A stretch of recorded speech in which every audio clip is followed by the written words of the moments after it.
Welcome to the Post-Pandemic Freedom Show brought to you by Bold Molders. I'm Dr. Wayne Buchanan. I'm here with, Joshua Shaffron, how are you guys today? well, us guys here are doing well. I I know that suppose we've I'm, I'm, been, I'm assuming that other people are tuning in and actually watching this. So, yeah, hello, but they how are can't you, answer you. Wayne?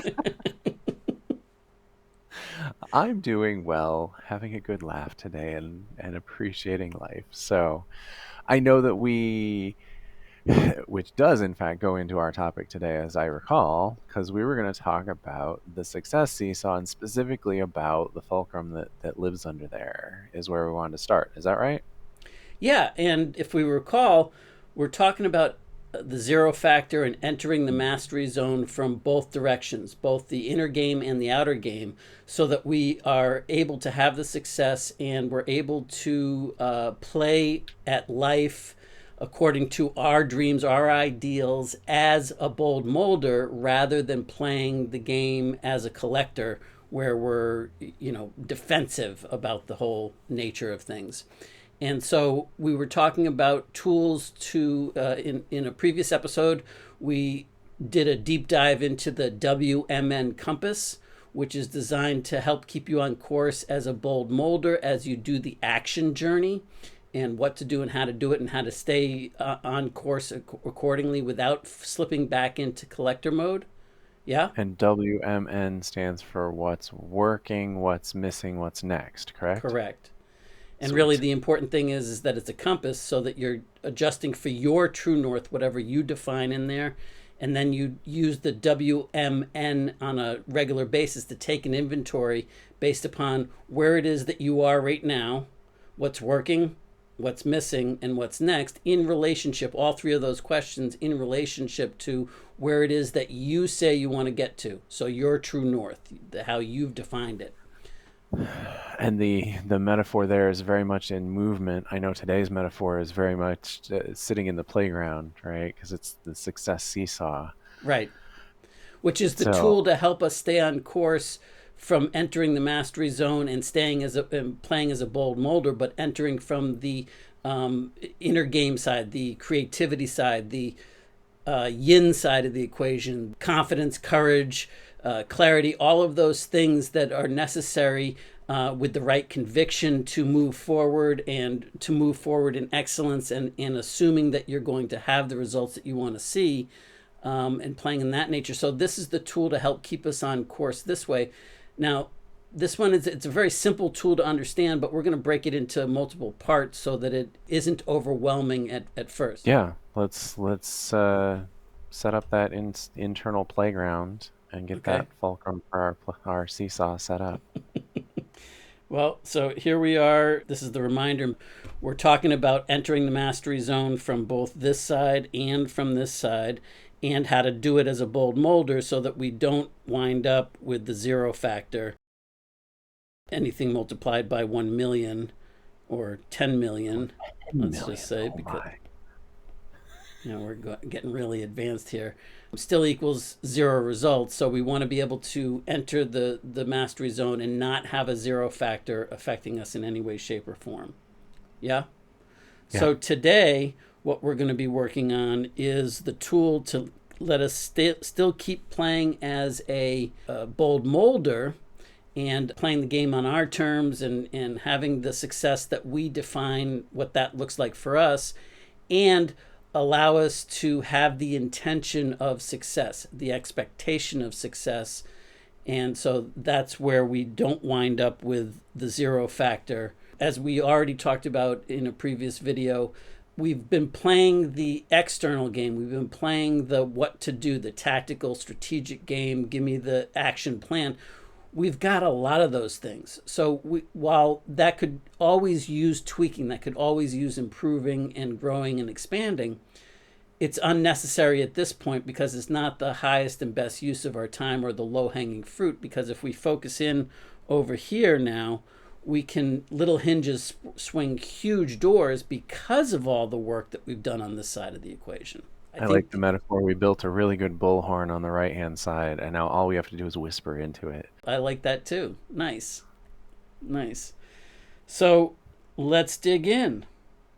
We're going to coming. go in depth on all of this, and I think this is going to be really, really powerful for you when you see it in relationship to everything else that we're talking about. But rather than get overwhelmed by it, let's just dig in right now in this episode with this part right here, and then we'll go back to my magical drawings. So the process is this. First, we tune in to different thoughts and ideas and concepts in terms of like the previous episodes where we're trying to make sense of the universe, of all that is.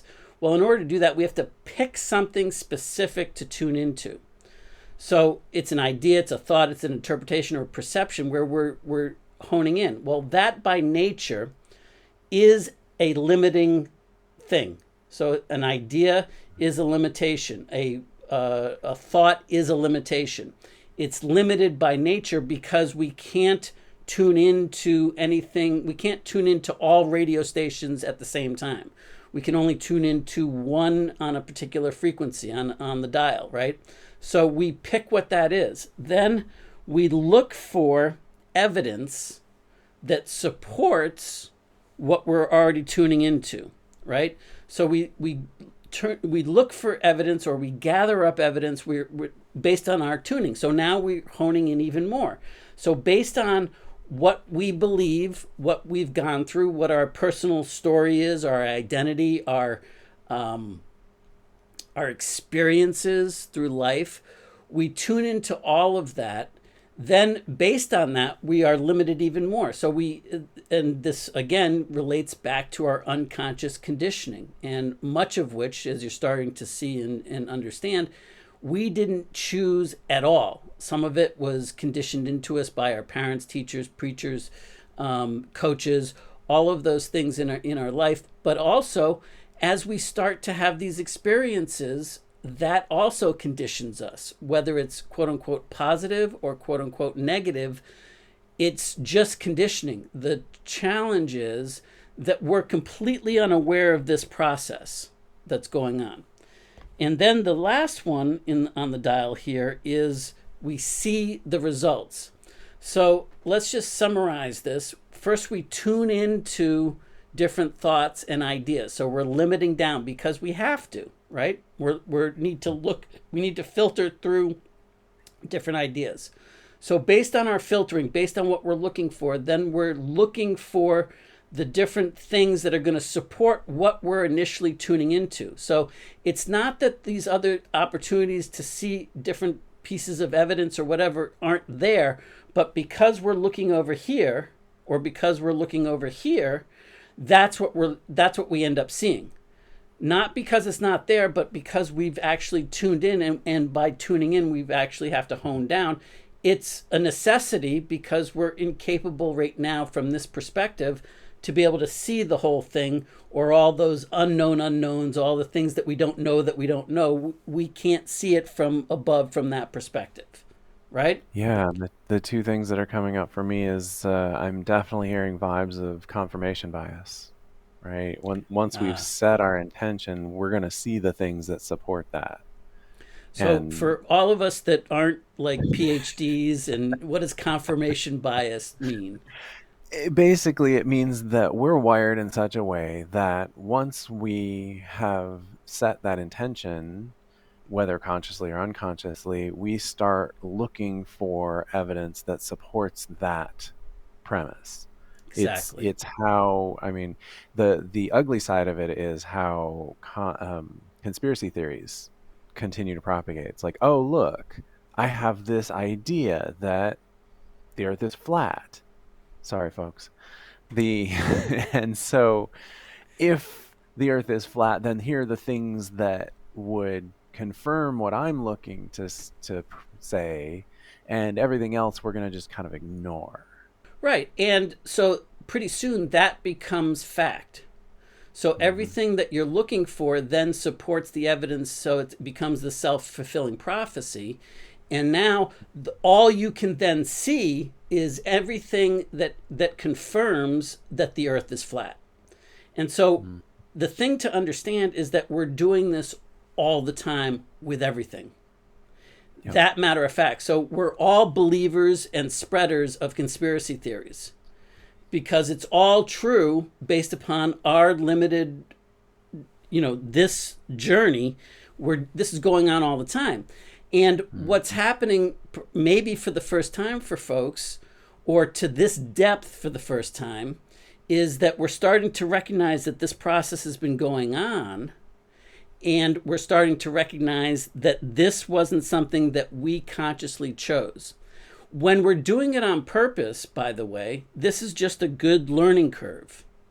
Right? It's the journey to be able to, all right, what are we tuning into? Well, we're tuning into new things that we want to learn about. So now we're looking for the things based upon what we're actually looking to learn that we don't see. And then based upon the new learning, now we're going to see a different result. We're going to see something new, right? The challenge is twofold. One is that we're completely unaware that this is going on, that this is the journey. So this is all a part of our unconscious conditioning. The whole thing right here is a part of our unconscious conditioning.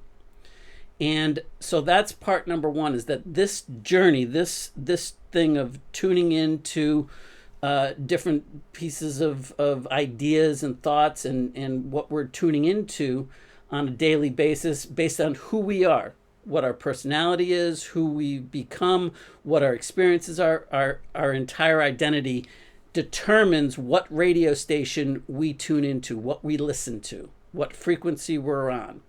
And that's really a good way, it's a great metaphor because, again, you can't tune into all the same stations and frequencies at the same time. So some of us like heavy metal, some of us like, rap, some of us like all of it, opera, whatever, country music, whatever, on a different basis in different times, but we're not listening to all of it at once because that is a recipe for going insane.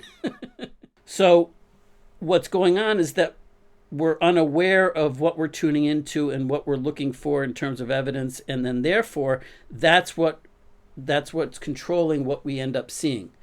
And if we superimpose, as we will in a future episode, the seesaw on top of this fulcrum, this point right here really is determining which side the seesaw is tipping down on, one side or the other. And so that's based upon what we end up seeing for the results in our life. And again, this entire tune, look, see process is happening unconsciously, which leads us to the second thing that becomes a challenge.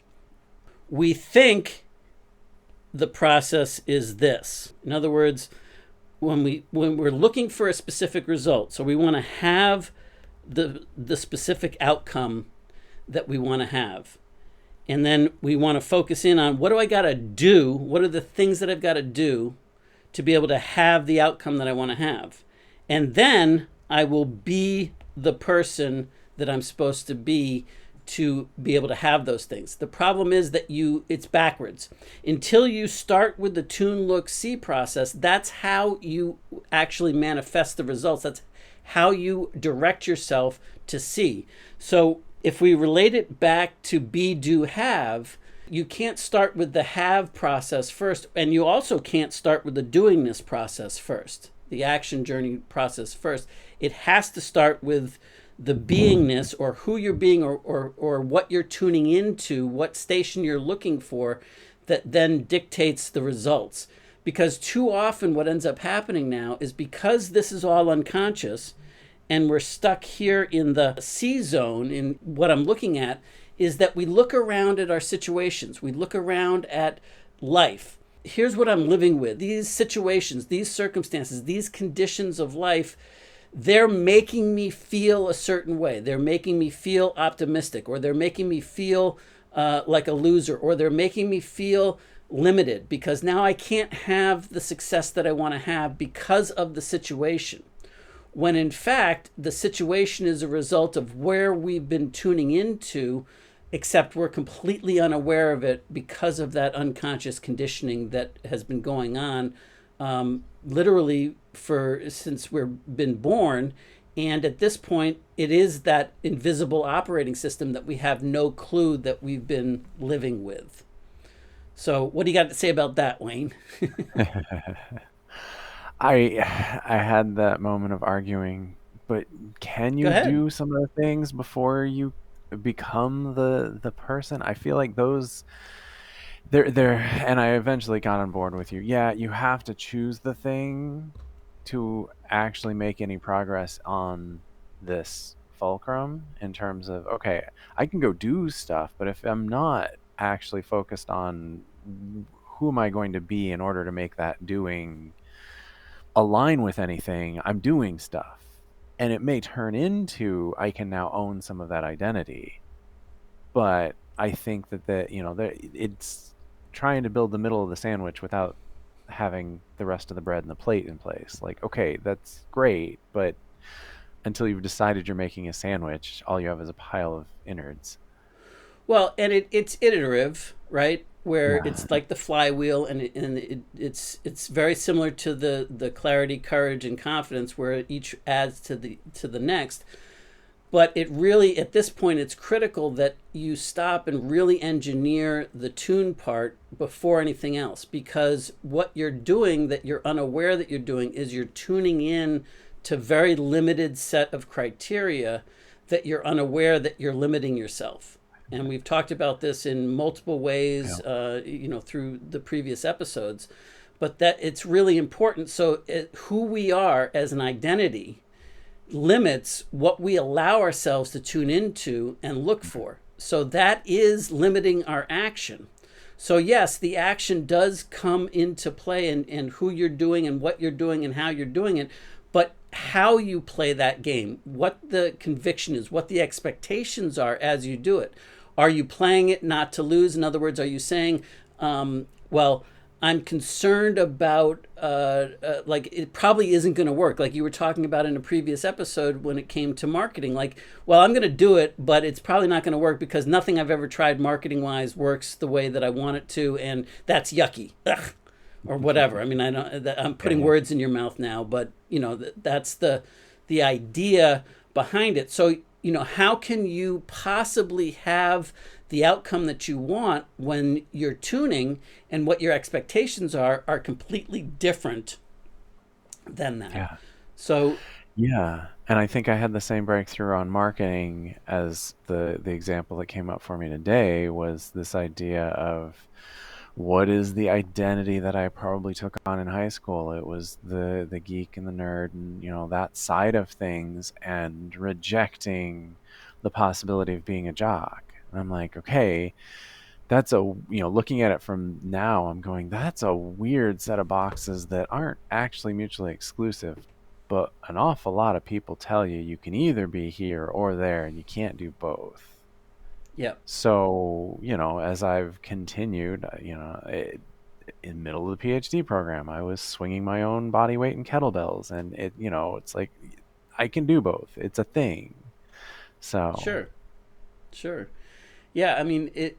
But again, though, you had that revelation of making the unconscious conscious hmm until you stopped and tuned into, wait a minute, it doesn't have to be an either or, geek or jock yeah, scenario, and I can swing my body weight in kettlebells. Well, now that was a conscious shift, and mm, you did shift your identity. You shifted what you were tuning into. Maybe you didn't take on the identity of jock immediately, but what you did do is you shifted in terms of what you were looking for the evidence that you were gathering up. And then eventually you saw a different result.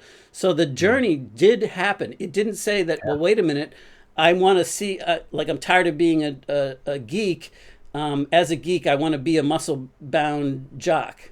You know, you you shifted, yeah, and it was a gradual process, but you did shift first on your beingness level, on your identity level, to be able to see a new possibility, and then gradually you tuned into more things, and then that gave you momentum towards a new result, a new, what you would see. So I think the yeah. two big takeaways. Go ahead. Please. I was just thinking that it's definitely iterative, and I wanted to tap into what is it that people can do with this right now to start those iterations.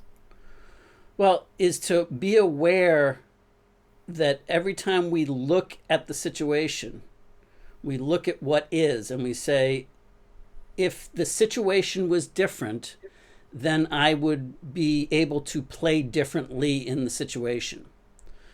While that's true, it's never going to shift until you do the example that you're talking about and tune into something slightly different and then iterate your way there. So to the first big takeaway is to recognize that this is in fact going on, and how you're playing is you're limiting yourself. And this is what we talked about in the very first episode, that the external world, that our past, it is controlling our results in the present and what we allow ourselves to dream of and to create in the future. And so being aware of that, now we can start to unwind it and just observe it. And we can use some of the techniques and some of the tools and resources that have been shared in the previous episodes to be able to do that, according to what we're looking to achieve on an individual level. The second takeaway is to recognize that the journey that's causing it. It's not. There's nobody to blame. There's no judgment here. There's no blame that gets attached to it unless you want to blame something. It's not your fault that this is going on. However, once you see it, it can be your responsibility to then shift it, because now that gives you the power to shift, to tune into something slightly different. It doesn't have to be, in fact, you don't have to go all the way up to the dial. You can just shift to the next radio station on the dial and tune into something slightly different and decide whether you like it or not. But now out of that, your tuning opens up completely new possibilities of what you can look for and evidence that you can gather up and what you can do in terms of, because let's say that you're tuning on the kettlebell example. Let's say that you decided to pursue that, but kettlebell wasn't what you decided to pursue. Maybe it was long distance running or high jumping or whatever.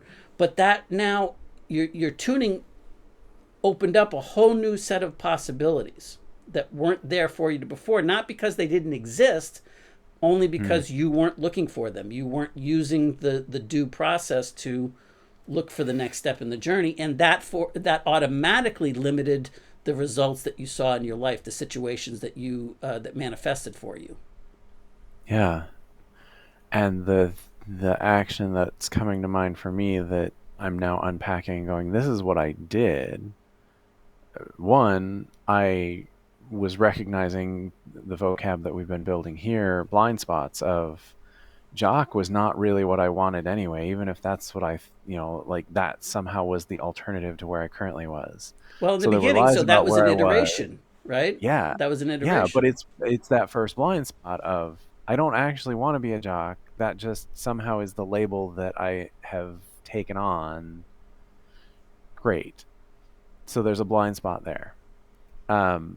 I recognize the second blind spot of, and the stereotypical geek is not really where I started. It was somewhere else entirely.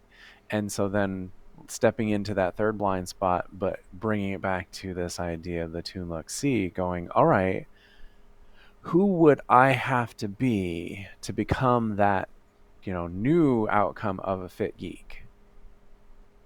Like, who would I need to be that then turns into the actions? And that's honestly what happened in the background. Like, it wasn't Sure. that I need to go work out, because I can tell myself that all day, but until I say, this is who I am, and who I am does these actions and works out. Correct. And then become somebody that can swing Get his the weight. results. Yeah, exactly. Yeah, Yeah. that generates those results. Yeah. So very cool. And so I think the takeaway for me is, if folks do nothing else, walk the blind spots. Is that outcome really what you want, or is it somebody else's? And, if that shifts, spectacular. If Are you really where society, all those internal voices say you are or not? And who would you have to be to actually go out and do the things that need to be done to get the results that you really want? Yeah. And if you want to push back on any of this, that's fine.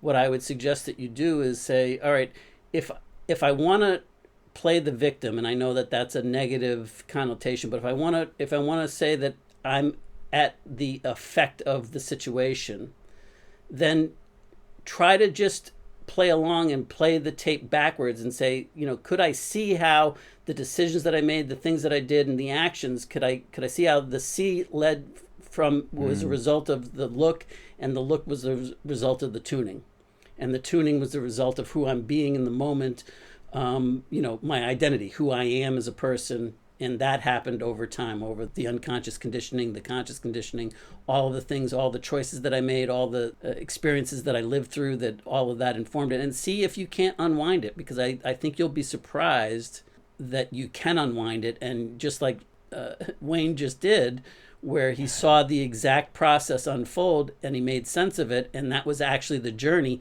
even though, if you'll recall and play the video back, he wanted to give me pushback on it, and in the beginning. And so, it's just the natural progression of things. So yeah, I think that's a great suggestion, Wayne, about what to do next. I know that we've got more Seesaw coming up. We're going to put a Yep. top on that fulcrum. We're going to do a bunch of good stuff there. In the meantime, what should folks do? Every time you go through the post pandemic abundance playbook that Wayne wrote, in light of these episodes, and you kind of, I mean, I think it's a great companion guide to have with you and print out new things, because I think you're going to get new insights based upon the way that Wayne wrote that free download. Is that you have the worksheets right there with you, and so every time and all of it coincides with what we're doing here. So if you haven't downloaded it, or you want to download it again, go over to Gumroad. It's a free download right from Gumroad. And the direct link is postpandemicabundance.com. And you can just go right there and download it, and use it to your heart's content as a companion guide for literally every episode that we've done so far. And I can't picture an episode where it won't apply in the future. So good job on that. You made it really powerful. They're all facets on the same diamond. Well said. Well said. So with that, I think it's time to wrap. What do you think? Not. I'm I'm glad neither of us can beat Max. Yeah, I'm glad you even knew what that was, because I felt like I was hyperventilating as I was doing it. If I hadn't done it myself in the past, trying to act like I was scratching or rapping, yeah, poor white man. All right. See you next time. Bye.